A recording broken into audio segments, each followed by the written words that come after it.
Deus. Irmãos, nós estamos encerrando hoje uma série de ministrações falando sobre a Páscoa. Nós começamos no domingo retrasado, eu trouxe aqui uma introdução e algumas passagens onde retratava e falava sobre a última semana de Jesus Cristo, os últimos dias, alguns acontecimentos. E no domingo passado, o pastor Henrique, ele continuou essa série, falando também mais um pouco sobre as últimas semanas de Jesus Cristo aqui em terra. E hoje nós estamos finalizando essa série de ministrações, trazendo hoje um pouco mais de entendimento sobre a crucificação de Jesus Cristo, a morte de Jesus Cristo, o sepultamento de Jesus Cristo e ressurreição de Jesus Cristo.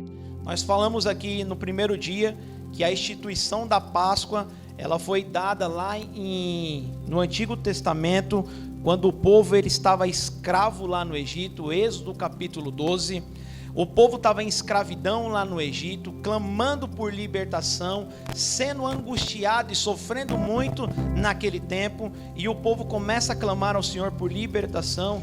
O Senhor levanta um libertador, que foi Moisés. Ele vai até a terra do Egito, e ele ali mostra para Faraó todo o poder de Deus através das pragas, e a última praga, a 10ª praga, era a morte de todo o primogênito do Egito. E o Senhor passa uma orientação para eles que Moisés vai explicar para o povo, dizendo assim, essa noite o Senhor vai passar pela terra do Egito e vai ferir toda a casa, e todo primogênito morrerá.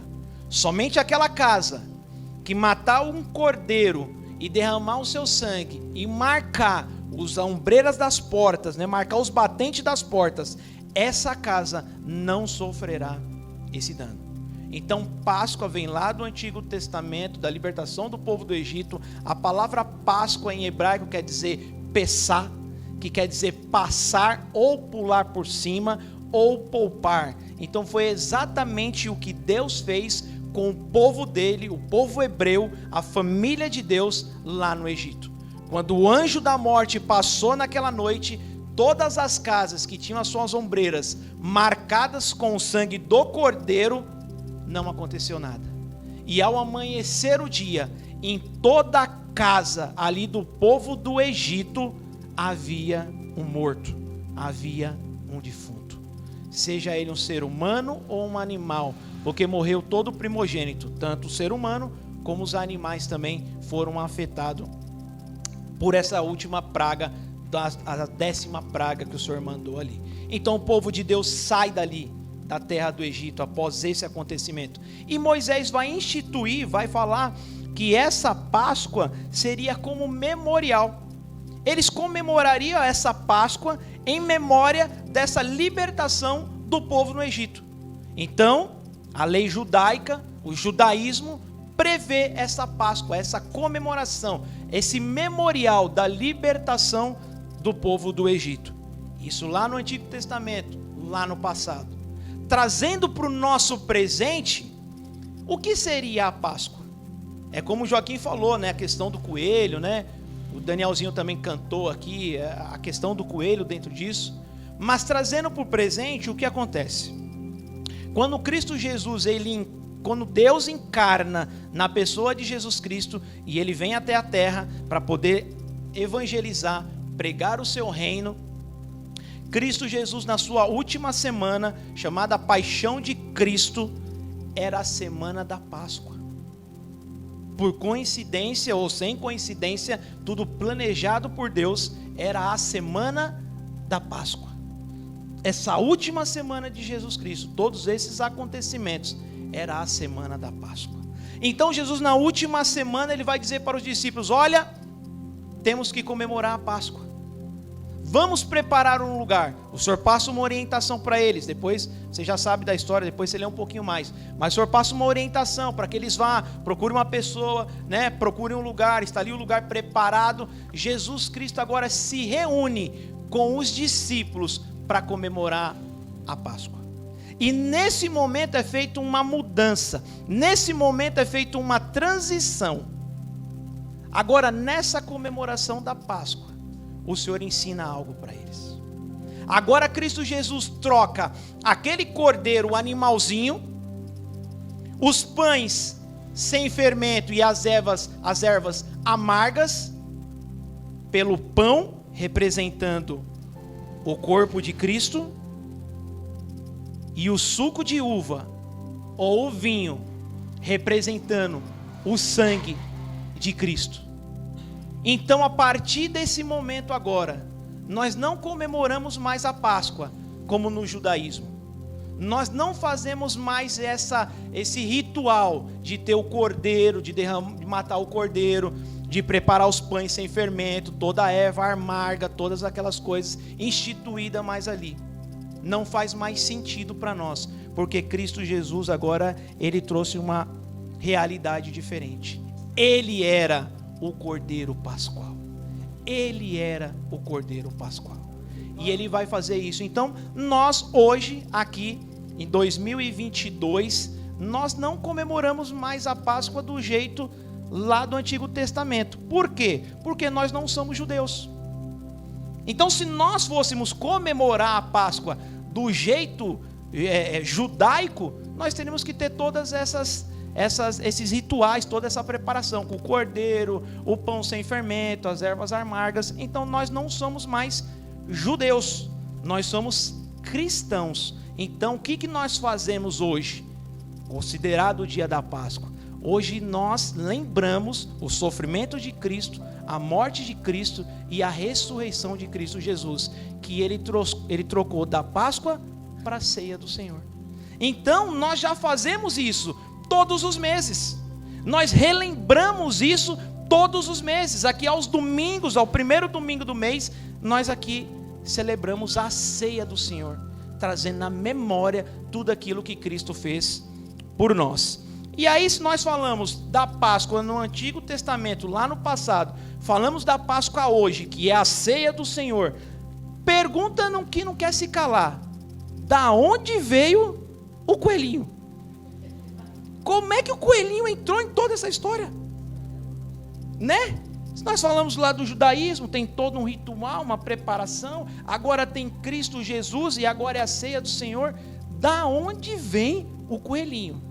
E botando ovo ainda. Que coelho não bota ovo, irmãos. Quem sabia que coelho não bota ovo? Né? Todo mundo sabia, né? Então, irmãos, eu fui fazer uma pesquisa sobre isso. Vocês sabem que assim, concretamente, não tem pessoas dizendo assim: olha, o coelho entrou nesse determinado tempo, foi dessa maneira que aconteceu. Existem algumas especulações falando sobre esse assunto. Por exemplo, tinha uma deusa de uma mitologia que ela chamava-se deusa Eostre. Essa deusa Eostre era representada por uma lebre. Essa deusa Eostre era representada por uma lebre. E aí tinha um culto de adoração a ela, e ela parece que representava a fertilidade, e o coelho representa a fertilidade. Então fertilidade, vida, Jesus Cristo. Então ali aos poucos o coelho foi entrando ali. Outra especulação que eles se falam é o seguinte: antigamente lá na igreja bizantina, na hora que ia ter o batismo, e esse batismo não era com frequência quando nós temos hoje, mas era um batismo meio que anual, eles usavam a imagem do coelho para associar ali o batismo. Talvez tenha escolhido aleatoriamente lá um animalzinho, colocava lá, sempre tinha uma imagem do coelho, uma foto, alguma coisa assim. Então o coelho começa a entrar por esse lado. Agora, uma coisa que é fato, lá na Alemanha, eles já faziam menção dessa deusa. E aí eles tinham todo esse ritual com o coelho e começaram agora a fazer o tal dos ovos, os ovos coloridos. E aí esse povo da Alemanha começa a migrar agora para os Estados Unidos. O povo alemão chega nos Estados Unidos, trazendo essa cultura do coelho, dos ovos. E aí nos Estados Unidos é que ganha esse boom, essa explosão da questão do coelho e dos ovos de Páscoa.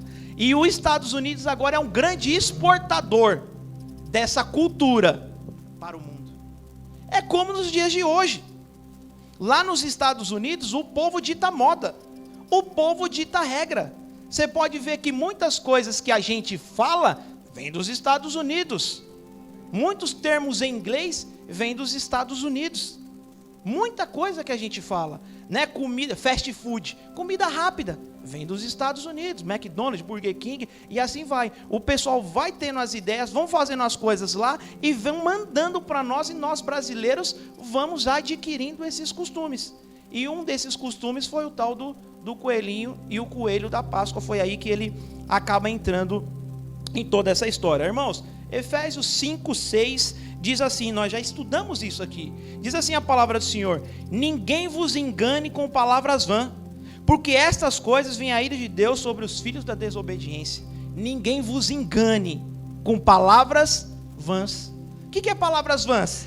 Palavras calmas, que parecem ser legais. Dizer, não tem problema, o coelhinho é tão bonitinho, ele é peludinho, os ovinhos são tão gostosos, são tão maravilhosos, não tem problema. Isso são palavras vãs, para tentar perverter aquilo que realmente é uma verdade espiritual. Olha só, eu trabalho de aplicativo, e aí nessa semana eu peguei 2 mulheres e ela aparentemente estava com filho, ou era um sobrinho, eu não entendi, eu estava ali só escutando a conversa, né, escutando a conversa alheia, né? E aí elas falavam para o menino assim, né, bem empolgadas: e aí, será que o coelhinho deixou o coelho lá na casa da fulana de tal? Ele falou, não sei.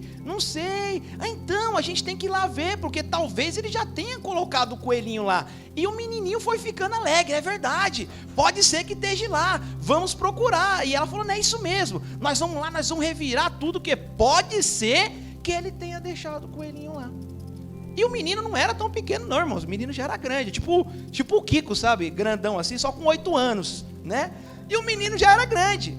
Então, o que eu quero dizer com isso? Os pais já vêm ensinando essas coisas para os filhos, né? Eu confesso para vocês que sobre o coelhinho, eu acho que eu nunca falei para o Mateus e para o Tiago, mas do Papai Noel eu já falei para eles. Eu lembro que quando eu não estava em Cristo Jesus e que o Mateus e o Tiago eram pequenos, a empresa dava os presentes de final do ano, né?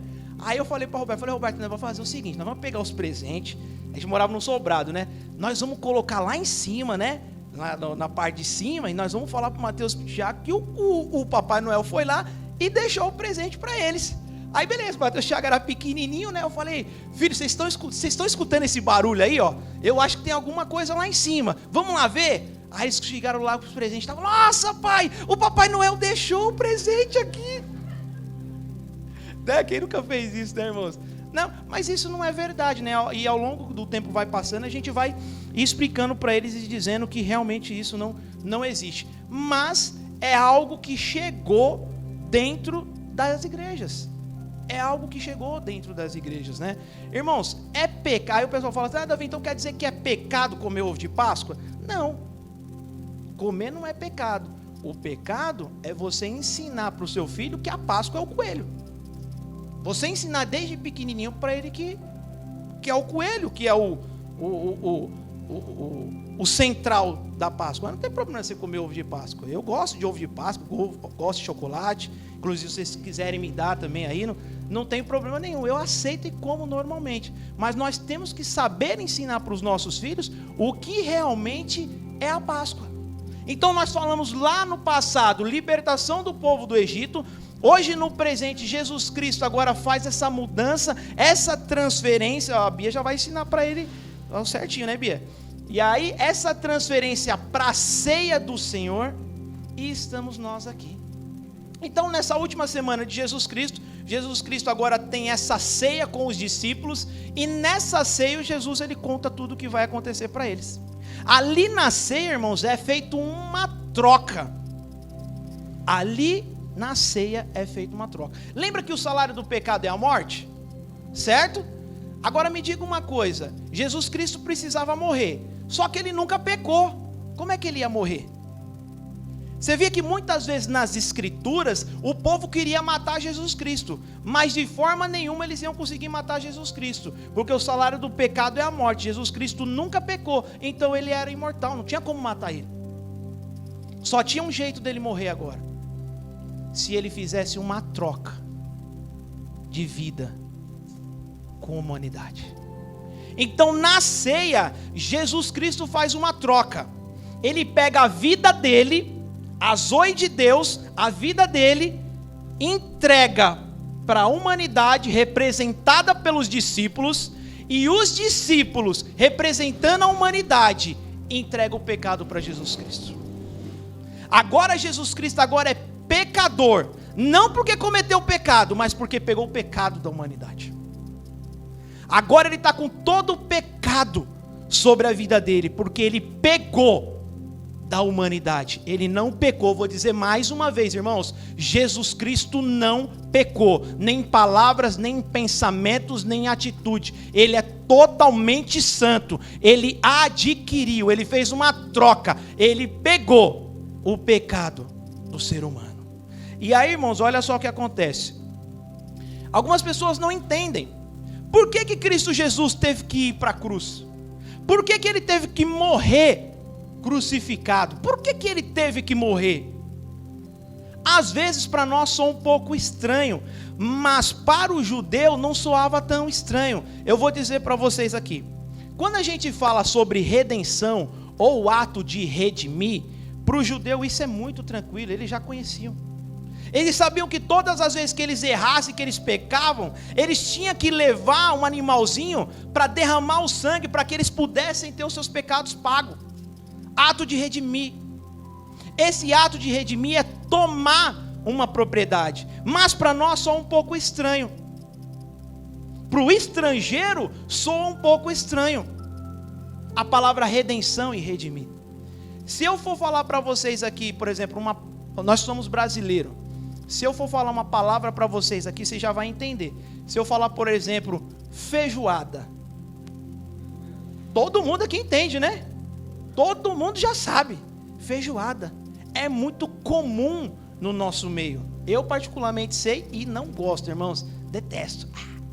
Mas a maioria dos irmãos gostam e conhece feijoada. Sabe o que é feijoada. Mas quando a gente fala para um estrangeiro remissão ou redenção, ele não consegue entender, porque não faz parte do conceito deles. Então eu vou tentar explicar para vocês aqui de uma forma bem rápida o que é o projeto, o ato de redimir, o ato de pagar dívida. Vamos supor que eu seja uma pessoa que tem um pouco de terra, eu tenho mão de obra, eu tenho alguns animais, eu tenho algumas coisas. E aí, o Joaquim é um cara que tem muita grana. Joaquim é um cara que tem muita grana, tem muito dinheiro. Aí eu chego pro Joaquim e falo assim: Joaquim, é o seguinte, cara, eu tive uma ideia fenomenal, que nós vamos estourar de ganhar dinheiro. É o seguinte, eu tenho terra, eu tenho algumas pessoas que trabalham para mim, e eu quero cultivar soja. Eu entendo que soja vai ser o boom do momento, nós vamos vender, nós vamos ganhar muito dinheiro. Só que, Joaquim, eu não tenho dinheiro para começar um negócio, mas você tem. Vamos fazer uma sociedade, eu e você? 50-50, 50-50? Você entra com o dinheiro, eu entro com a mão de obra, com as coisas que eu tenho. Quando a gente colher tudo e vender, o dinheiro que der, a gente divide meio a meio. Eu falo para o Joaquim.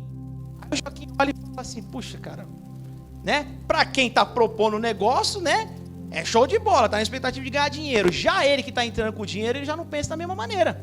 Ele fala: opa, peraí. É muito risco. É muito risco. Não dá para fazer. E eu insisto com ele. Ele diz: não dá para fazer. Eu falei: vamos lá que vai dar certo. Ele falou: então tá bom, você quer que eu faça? Eu faço. Só que é o seguinte: a minha parte eu vou entrar, só que eu vou colocar um juro sobre ela. Eu vou colocar uma segurança sobre a minha parte. Eu vou te cobrar 30% a mais sobre a minha parte para entrar nesse negócio. Porque se o negócio não der certo, você quebra, mas eu não perco o meu dinheiro. Eu vou colocar 30%. Naquela época, não tinha contrato para se fazer ou para assinar. As pessoas levavam esses negócios para os anciãos. E eles validavam esse negócio com a palavra de cada um e se fechava o negócio ali. Se o negócio der errado, eu vou ter que te devolver toda a grana e todo o juro sobre isso. E a garantia era as minhas terras. A garantia era os meus escravos. A garantia era os meus bens. Fizemos um acordo, eu e o Joaquim, e fomos trabalhar. Aí sabe o que acontece? Dito e feito. Como diz na linguagem popular, foi batata. eu fali. Coloquei todo o dinheiro, empreguei tudo, fui trabalhar, não deu certo. Fali, quebrei.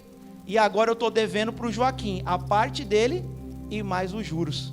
Como eu não tinha dinheiro para pagar, naquela época, tudo que eu tinha foi para o nome do Joaquim. E ainda não foi suficiente para poder pagar a dívida. Sabe quem mais foi para o Joaquim? Eu, a minha esposa e os meus filhos. Porque naquela época era assim. Você não tinha dinheiro para pagar, ia como escravo. Lembra da viúva? Que estava a ponto de ser executada a dívida dela? Já não tinha mais dinheiro nenhum. E ela disse, eu só tenho um bocado de farinha e um pouquinho de azeite. Vamos comer, meus filhos, nós vamos agora ser escravos do dono da dívida. Então era assim, você devia, não tinha dinheiro para pagar, você ia como escravo. Então lá vai eu agora, eu e os meus filhos e a minha esposa, como escravo lá do Joaquim. Agora nós somos escravos do Joaquim. O Joaquim que dita a regra, o Joaquim que manda em tudo. A gente não tem mais vez em nada. Não temos mais vez em falar, em agir. Tudo agora está sobre o domínio do Joaquim. O Joaquim agora tem o direito de todas as coisas. Levíticos 25 diz assim a palavra do Senhor: quando o teu irmão empobrecer e vender alguma parte da sua possessão, então virá o seu resgatador, seu parente, e resgatará o que vendeu ao seu irmão. Olha só, eu vou chegar lá. Só tinha 3 maneiras de eu escapar da escravidão do Joaquim com toda a minha família. A primeira maneira existia uma lei naquela época que o judeu, se ele trabalhasse 6 anos para o seu senhor, depois ele conquistava a sua independência. Só que nesse caso eu não era judeu, eu era edomita, então não encaixava nessa regra, para mim não dava. A segunda chance de escapar disso era o ano de jubileu. A cada 50 anos tinha um ano de jubileu, que aí os escravos, se quisessem, poderiam ficar livres, a cada 50 anos. Só tinha um problema: o ano de jubileu foi há 10 anos atrás. Ainda faltava 40 para chegar o ano de jubileu. Eu estou com 38, com mais 40, dá 78. Então aí não dá mais certo, né? Quando chegar no 78, eu nem quero mais que ele me livre. Eu vou ficar aos cuidados dele mesmo, vai cuidar de mim, até morrer. Então essa segunda hipótese também não dá certo. A terceira hipótese é essa que eu acabei de ler: do resgatador, do parente, de alguém que pagava a dívida. Só que antes de eu chegar e propor esse negócio para o Joaquim, eu fui propor um negócio para o meu primo. Meu primo Edilson. Falei, Edilson, tem um negócio aqui, show de bola. E a mesma coisa que eu propus para o Joaquim, eu propus para o meu primo Edilson. Aí Edilson, um pouco mais veiaco, mais sensato, falou, quer saber de uma coisa? Esse negócio não vai dar certo e eu não vou colocar o meu dinheiro aí. Não quis. Como ele, meu primo, não quis, eu fui procurar o Joaquim aceitou. O meu primo agora ficou sabendo do que aconteceu comigo. Eu quebrei, perdi tudo e agora eu estou de escravo do Joaquim. E aí algo começa a tocar no coração dele. Ele fala, puxa, Davi era meu parente, meu primo, meu amigo. Logo de início ele não toma atitude, mas o tempo vai passando, o Senhor vai tocando no coração dele e ele vai ficando cada vez mais encorajado. E aí um dia ele procura o Joaquim e diz assim, Joaquim, eu vim pagar a dívida do Davi. Quanto que está a dívida? Aí o Joaquim, que é banqueiro, né? Esperto, quer mais dinheiro, disse assim, naquela época a dívida dele era tanto, mas hoje, juros sobre isso, juros é mais, é isso aqui. Aí meu primo fala assim, não, pode deixar, eu vou pagar a dívida dele. E aí o meu primo vem e paga a dívida. Esse é o ato de redimir, esse é o ato de pagar a dívida, esse é o ato de tomar a propriedade. E trazendo para o lado espiritual, nós éramos esse que quebrou, que faliu, pecamos, e aí estávamos sob o jugo e a escravidão do inimigo. Sem vez, ele controlava tudo, mandava em tudo, em todas as coisas. Nós estávamos debaixo dessa escravidão do inimigo. Mas aí se levantou um resgatador, alguém que pagaria a dívida por completo. e chegou e disse: eu pago a dívida por completo. E como agora ele pagou a dívida por completo, agora eu sou escravo dele. Aí você fala: Davi, mas é trocar 6 por meia dúzia. Você era escravo do Joaquim, agora você é escravo do Edilson. Não, não é. Porque esse aqui eu nunca, não sei, não conheço, nunca ouvi falar dele. Mas ele é meu parente, ele é meu amigo.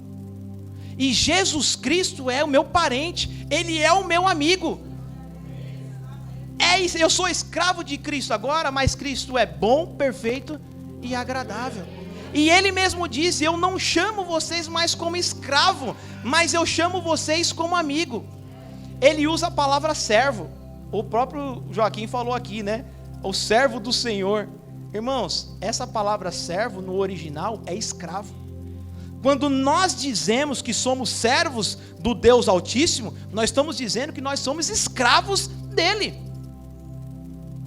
Por imposição e por obrigação? Não.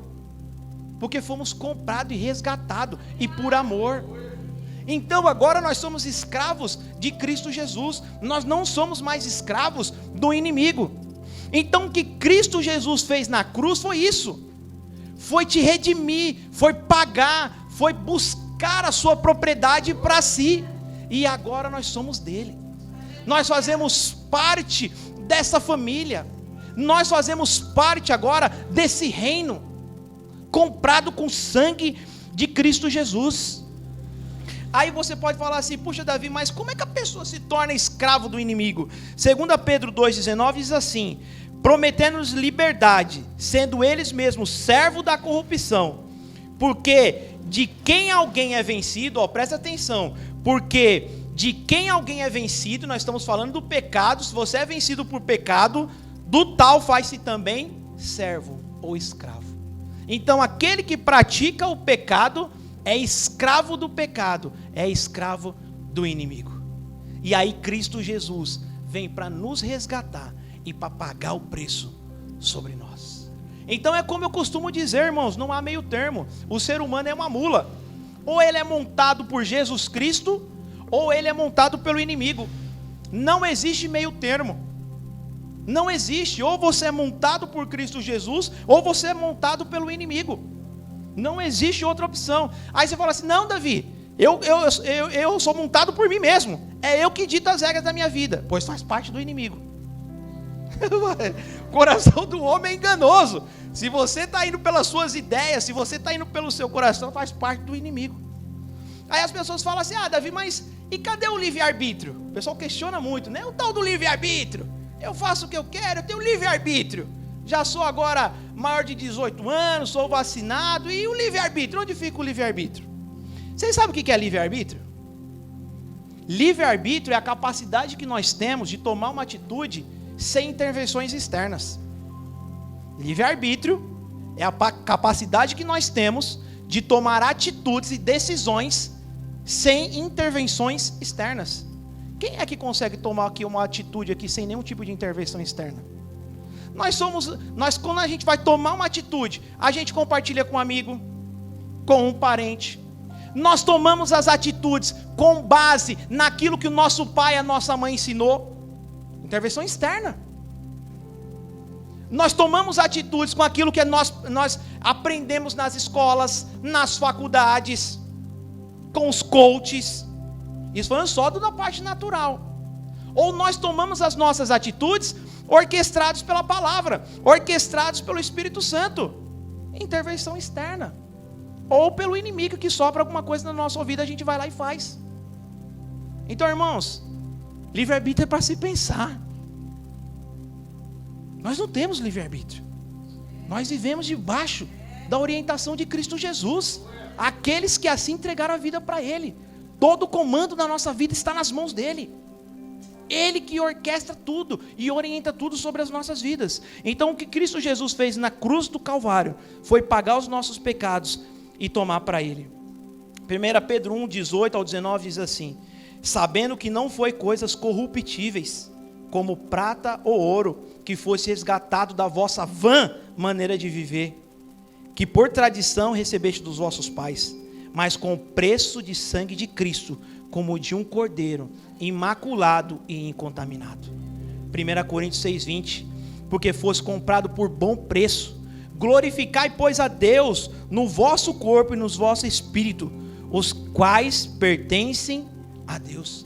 Então, irmãos, nós não fomos comprados com dinheiro, nós não fomos comprados com coisas corruptíveis que um dia passam, nós somos comprados com o sangue de Cristo Jesus. É o sangue de um inocente, é o sangue de um inocente, é o bom preço, é o preço mais alto que poderia ser pago, foi com o sangue de Cristo Jesus. Então hoje, irmãos, nós não somos mais escravos do pecado, mas nós somos escravos de Cristo Jesus. Nós somos dele, nós somos dele, eu sou dele, a minha família é dele, tudo que eu tenho é dele.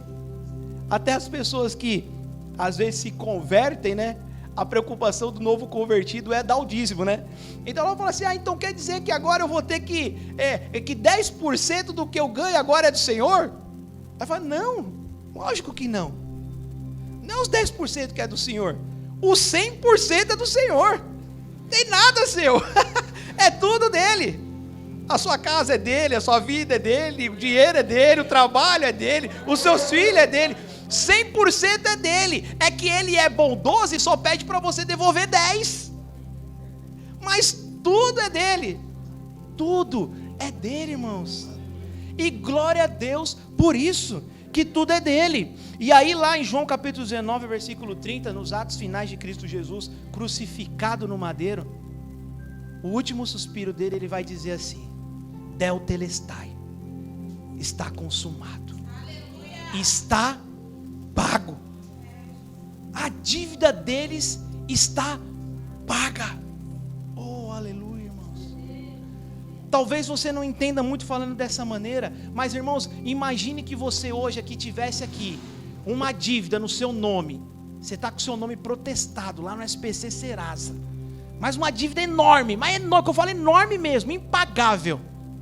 E chega alguém do nada e paga a sua dívida. Olha o quanto que você não ficaria agradecido por essa dívida paga. E nós estamos falando de algo financeiro, físico, que depois isso volta, passa. Nós estamos falando de vida eterna. Ele pagou tudo. E nós estamos todos em pé de igualdade. Uns devia mais, uns devia menos. Só que nenhum de nós tinha condições de pagar. Uns devia mais, outros devia menos. Mas ninguém tinha condições de pagar essa dívida. Somente ele teve condições de pagar. Jesus Cristo de Nazaré. E aí, irmãos, Jesus Cristo morre na cruz do Calvário, colocado entre dois bandidos, dois salteadores, porque sabemos que quem morria na forma de cruz era um maldito. Era um maldito. Jesus Cristo foi colocado entre dois ladrões, um maldito.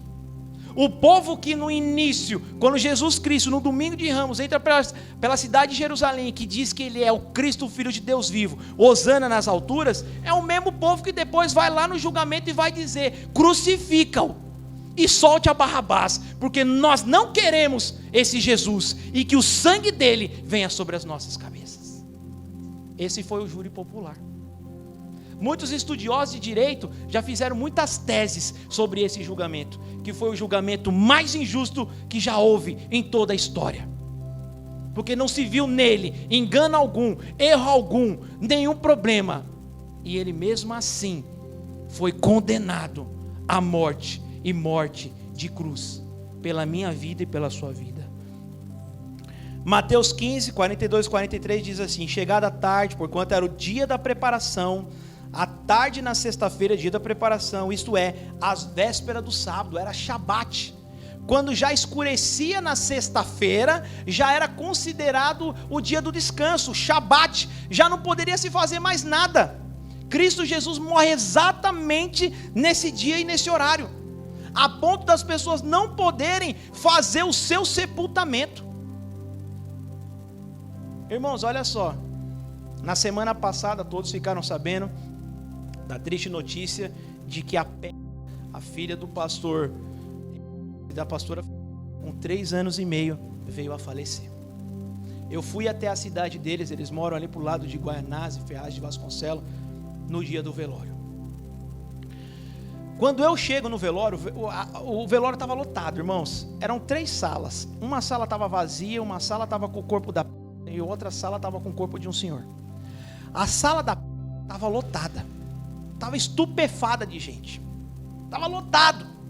Os irmãos perto do caixão, louvando, cantando ao Senhor. A mãe chorando ali perto do caixão. Os corredores lotados, as pessoas ali, muita gente. Era o velório, para preparar para o sepultamento. Só que Cristo Jesus não teve isso. Era alguém amada, conhecida e relevante. Levaram essa multidão para ir lá ver ela e para prestar as últimas homenagens a ela e se compadecer da sua família. Só que do mesmo lado onde estava, tinha um outro corpo, que aparentemente era um senhor de idade. Irmão, se tivesse 4 pessoas lá, era muito. Se tivesse 4 pessoas lá, era muito. Quando a gente vê uma situação como essa, a gente subentende que aquela pessoa não era querida, que não tinha muitos amigos, que não tinha amizade, que não era tão relevante. Por isso pouca gente no velório. Só que Cristo Jesus era relevante, amado, querido. As pessoas iam atrás dele em multidões. Ele era maravilhoso, mas ele não teve um sepultamento, porque a religião impediu isso, porque era sábado, o dia do Shabat, e não podia se fazer nada. E aí um homem, que não era nem daqueles que se declarava seguidor de Cristo Jesus, Nicodemos, José de Arimateia, eles vão até as autoridades e dizem: nós queremos o corpo, nós queremos o corpo dele. Isso sabe o que mostra? Comprometimento. Comprometimento com o corpo. Nós falamos isso aqui direto. O cristianismo, o que nós seguimos a Cristo Jesus, não é uma religião. Não é uma religião. Se você acha que é para frequentar culto, se você acha que é para ficar vendo Luizinha, se você acha que é para isso, você está enganado. É comprometimento com o corpo. É comprometimento com a família. É comprometimento com o corpo. O evangelho não é para o eu, mas é para o nós. Nós estamos aqui pregando uma mensagem de alegria, de esperança e de salvação para o nós. Nós queremos que cada vez mais pessoas sejam impactadas, sejam salvas, sejam modificadas e transformadas por esse evangelho. Mas nós achamos que é para o eu. E eu não tenho comprometimento com o corpo. Eu quero que as pessoas façam as coisas para mim. Eu não posso ser confrontado. Você quer ver o irmãozinho sair da igreja? Pede para o pastor lá disciplinar ele. Em amor, hein? Em amor. No outro dia ele já não vai na igreja mais. Ele vai na do outro. Aí chega lá o pastor disciplina ele vai na do outro. Ele vai indo para lá. Por quê? Ele não tem comprometimento com o corpo. E José de Arimateia e Nicodemos tiveram comprometimento. Dizemos: nós queremos o corpo. E foram lá e sepultaram Jesus Cristo. E foram lá e sepultaram Jesus Cristo. Então, irmãos, eu fiquei pensando nisso. Eu falei: que coisa triste. Que coisa triste você está sendo ali na morte sua, os seus familiares, e não tem ninguém ali. Não tem ninguém para acompanhar, não tem ninguém para dar uma palavra amiga, ninguém para trazer uma oração, para pregar um evangelho. Isso é muito triste. Morrer dessa forma é muito triste. Então Cristo Jesus, além de ter sofrido os açoites, as humilhações, ainda na hora de sua morte, ainda não teve um velório, um sepultamento da maneira, da altura que ele deveria ter. E é por isso que eu digo para vocês, irmãos: vivam para glorificar a Deus e para o bem do próximo. Sabe por quê? Porque no dia que nós falecemos, terá uma grande multidão conosco lá no nosso velório. E eu fiquei impactado sobre o velório como outros velórios que eu fui, que eram pessoas tementes ao Senhor Jesus e que estavam acompanhados de muitas pessoas. E quem, irmãos, que nunca passou por uma situação dessa?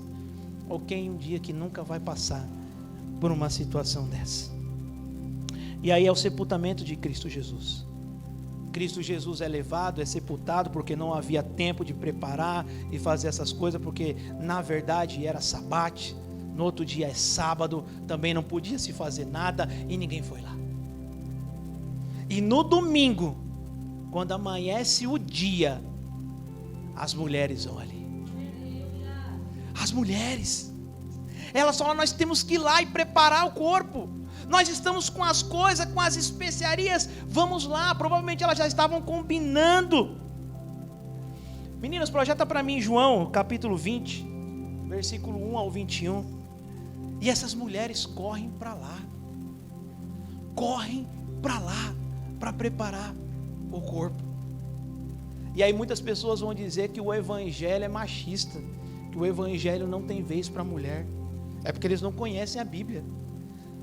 Porque o evangelho é sim, dá voz para as mulheres, dá espaço para as mulheres. Elas são uma bênção para o reino de Deus, para as igrejas, para as nossas vidas. As mulheres fazem parte, é nota 10. João capítulo 20, meninos. E aí nós vamos ver que nessa passagem de Cristo Jesus pela terra, algumas passagens que falam que Jesus ressuscitou algumas pessoas. Lázaro, a filha do oficial e o filho da viúva. Jesus Cristo faz essas 3 ressurreições.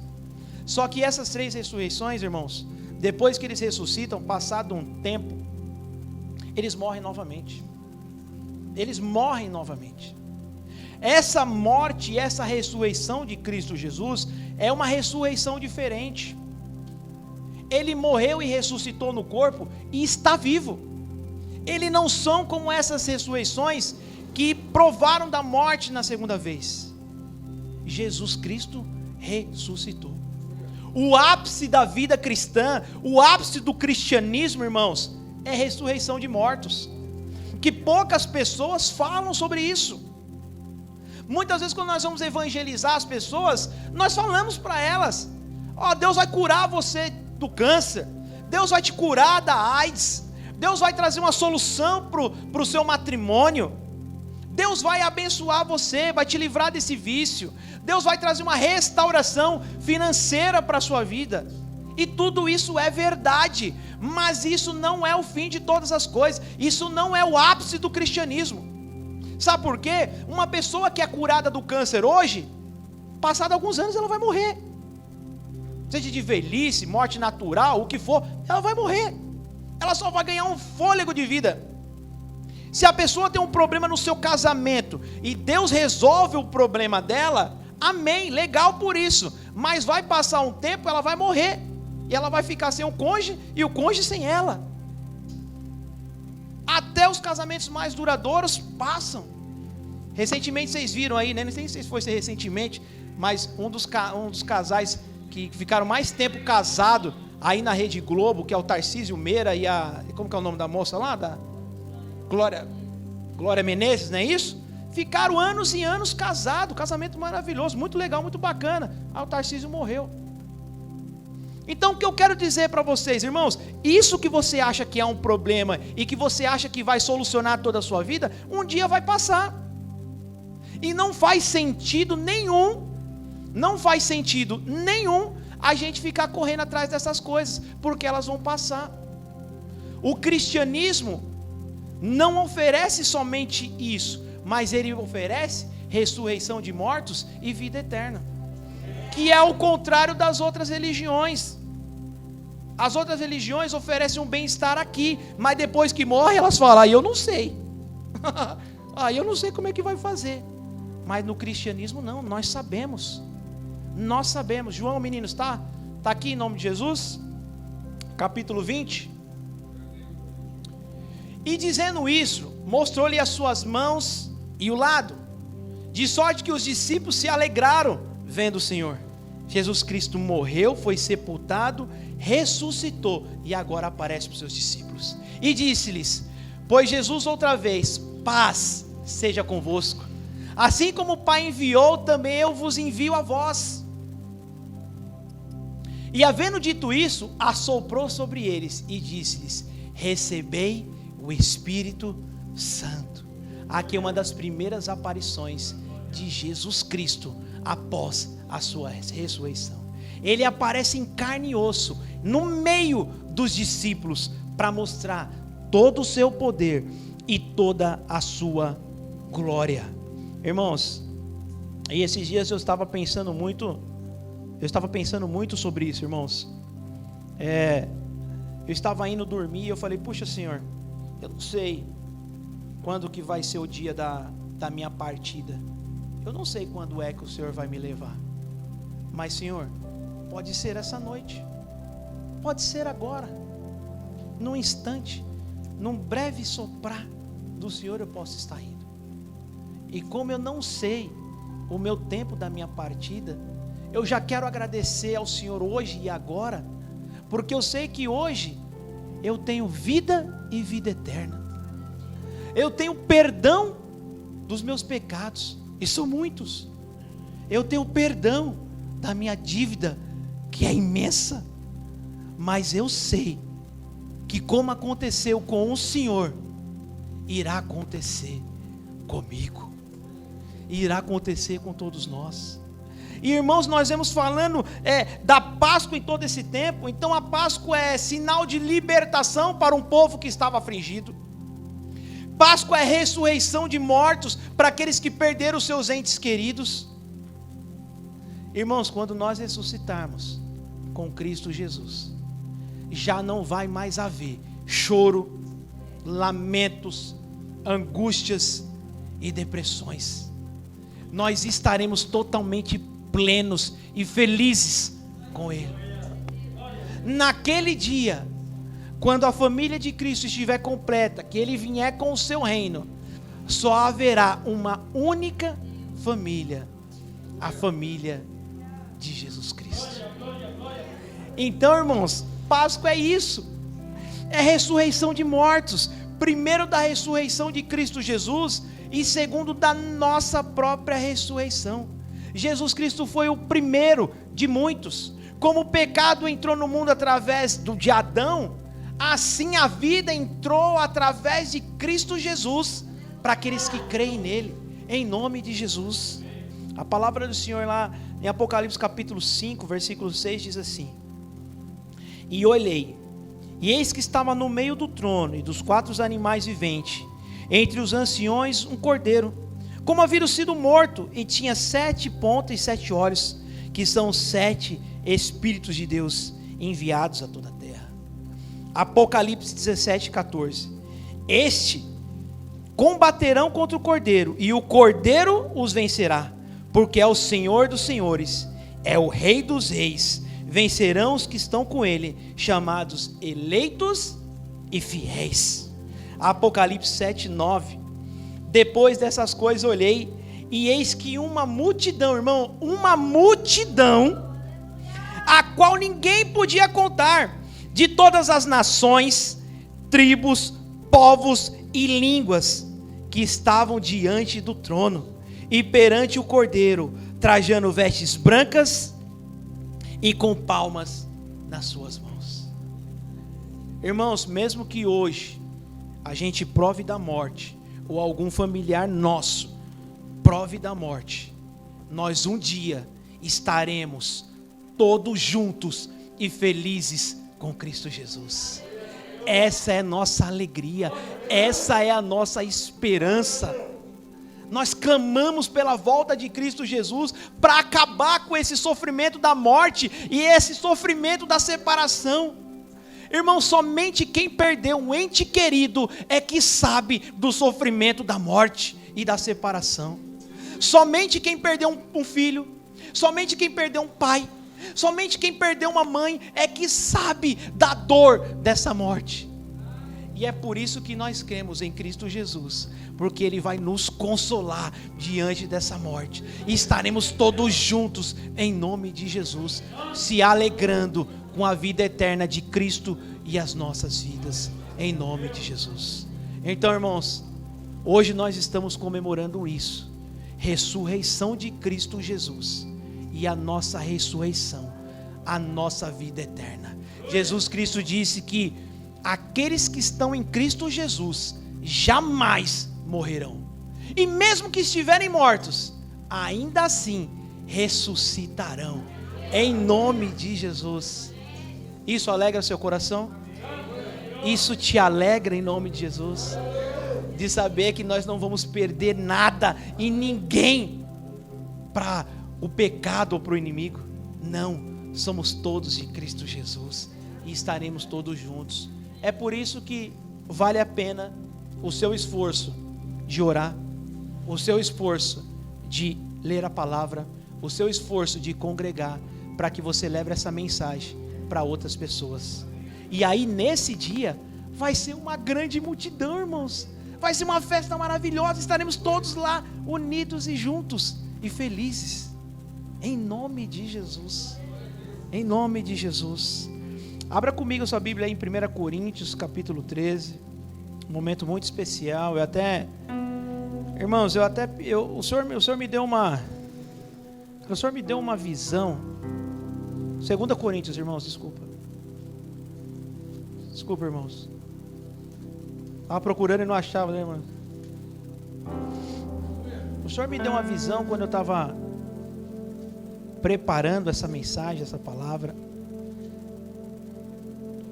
E aí o Senhor tocou no meu coração sobre a questão da ceia. Quando nós vemos essa Páscoa lá em Êxodo capítulo 12, nós vemos que a orientação do Senhor era assim: ponham o cordeiro, se reúnam em família, e se preciso for, chamem os vizinhos, agreguem a essa família. E quando a gente vê essa ceia também com os discípulos lá em Jesus Cristo, eles também estavam em família, eles também estavam reunidos. E sabe que todas as vezes que nós vamos tomar a ceia, a gente fica sempre preocupado com nós, com a gente, o individual, né? Puxa, Senhor, eu pequei. Puxa, Senhor, eu escorreguei. Eu preciso me examinar, eu preciso me arrepender, eu preciso pedir perdão. Mas na verdade, essa ceia é para ser feita em família. Lembra que eu disse para vocês, lá na volta de Cristo Jesus na eternidade, não terá mais separação de famílias, não terá mais a família Barbosa, ou a família Oliveira, ou a família Pereira, nós seremos uma única família. E quando a gente faz parte da ceia do Senhor, nós já estamos anunciando a esse tempo, no tempo presente. Nós hoje somos uma igreja família, e não uma igreja familiar. O que é uma igreja familiar? É quando os meus familiares congregam comigo. É uma igreja familiar. Os meus familiares não estão comigo. É uma igreja família, onde quem não era meu parente, agora passou a ser meu parente, meu irmão, com o mesmo pai. Então agora nós somos uma única família, todos irmãos em Cristo Jesus.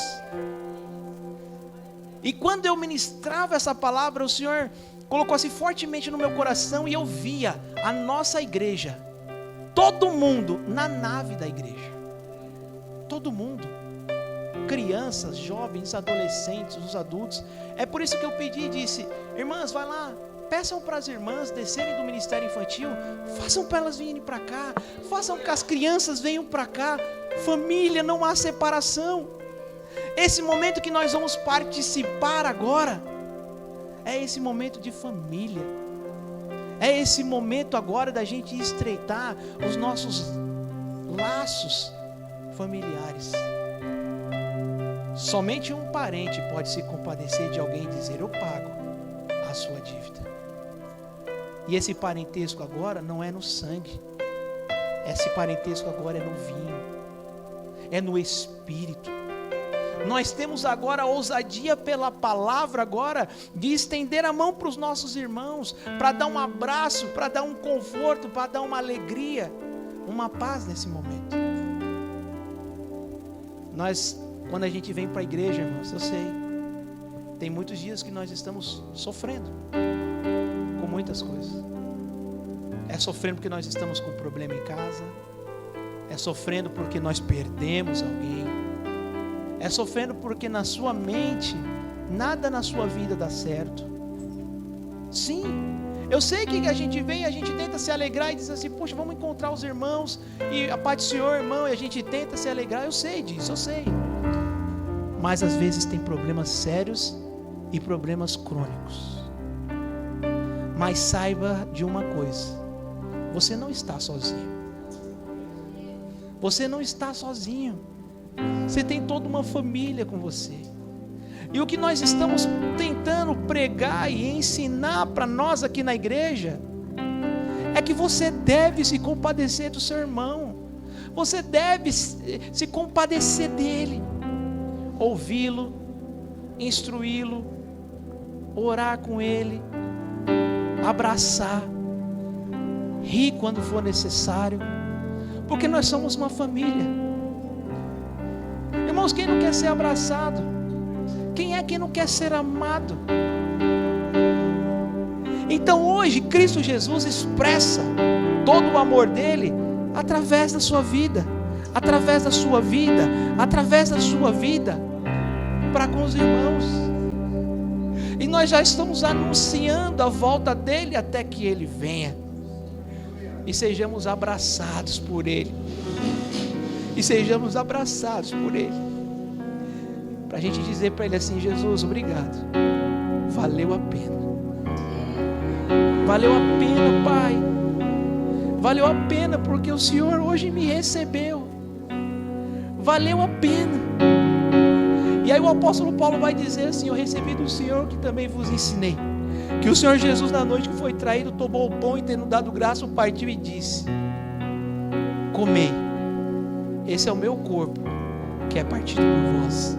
Semelhantemente, depois de haver ceado, tomou o cálice, o sangue do Novo Testamento, da Nova Aliança, e disse, esse é o meu sangue, que é derramado por vós, o sangue do novo concerto, tomai-o, porque todas as vezes que comer desse corpo, e tomares desse vinho, anunciai a minha morte, a minha ressurreição, até que eu venha. Ora, vem, Senhor Jesus, enche os nossos corações nessa noite, afaga a nossa alma, o nosso espírito, nos faz ter uma noite especial no Senhor, nos faz transbordar no Espírito, em amor, renunciar ao ego, renunciar ao meu ventre, renunciar à maldade que há em mim e ser completamente habitado pelo Teu Espírito, o Espírito de Jesus Cristo, ressurreto dos mortos e que dá vida eterna.